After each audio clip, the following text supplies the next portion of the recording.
Once a shape is created through Flash Professional tooling, it can be easily modified using other tools within the program.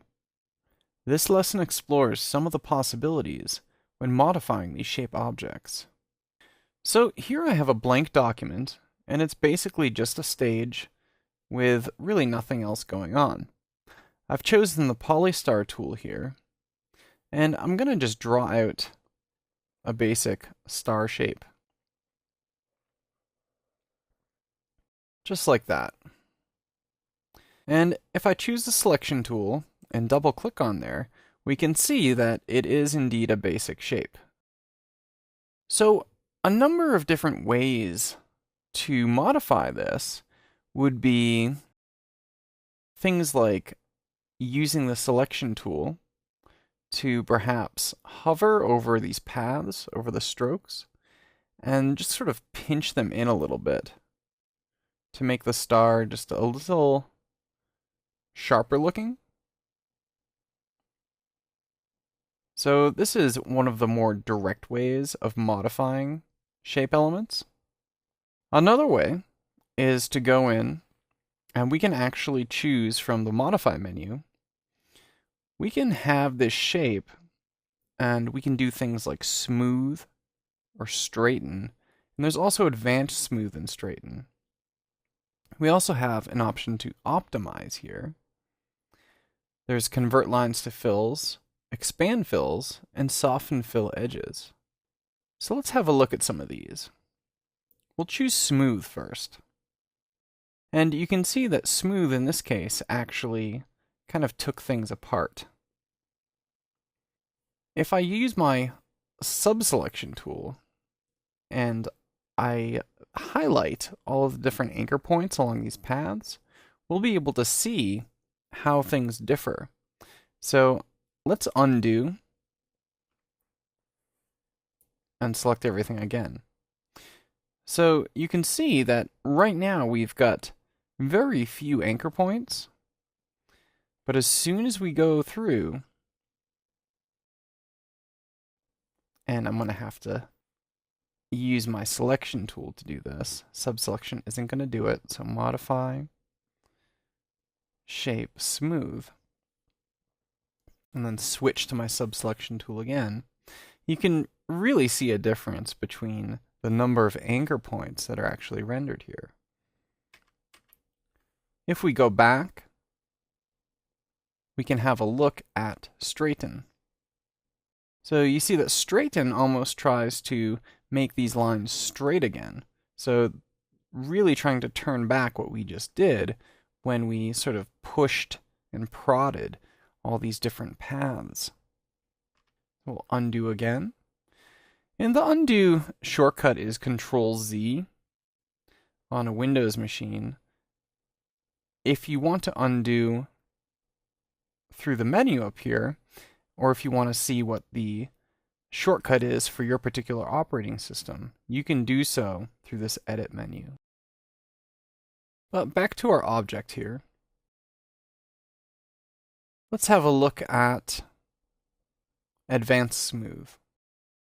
So when we advance Smooth, we can actually preview this, and we can modify some of these different things, such as the angle above and below, and the actual smoothing strength.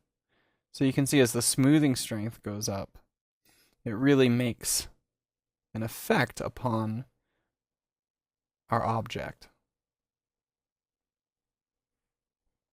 Back to our Modify Shape menu, we also have Advanced Straighten. And this is a little simpler. We simply have a strength for straighten.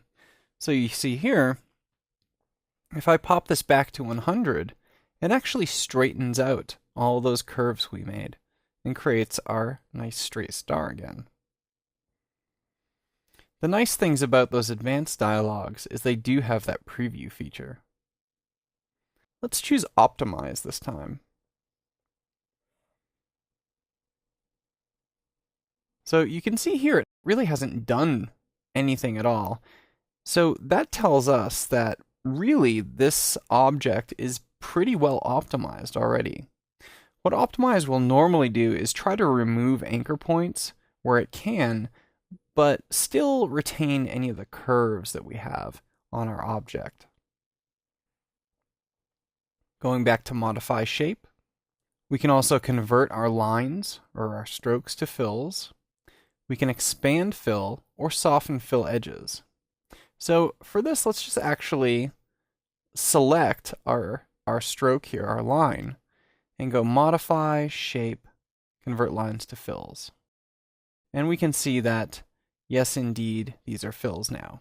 But we actually want to just get rid of that because we want to go in and modify something that is a simple fill right here. There we are. So I've got this circle. It's very simple. So if we go to Modify Shape and we expand fill, we can expand or inset the fill. And I'm going to expand by a distance of 20 pixels.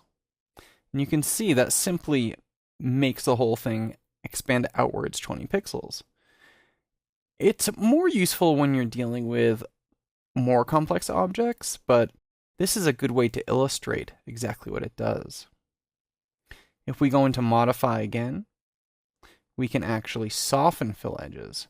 And this is very interesting. This also expands it, but it does so by banding. So if we say, again, 20 pixels, and number of steps is perhaps 4,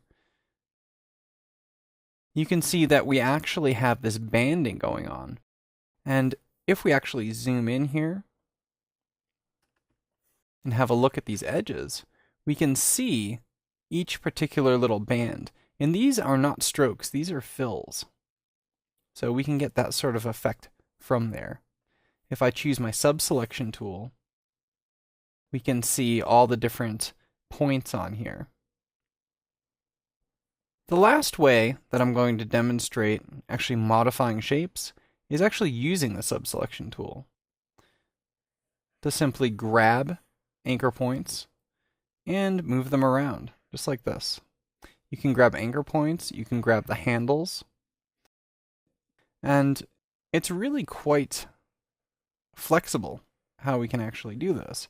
If I use the Alt key on Windows or Option key on Mac, I can actually grab these little handles individually. And you can see I'm making some really interesting shapes here. So this lesson has demonstrated a number of different ways in which we can modify shapes within Flash Professional CS6.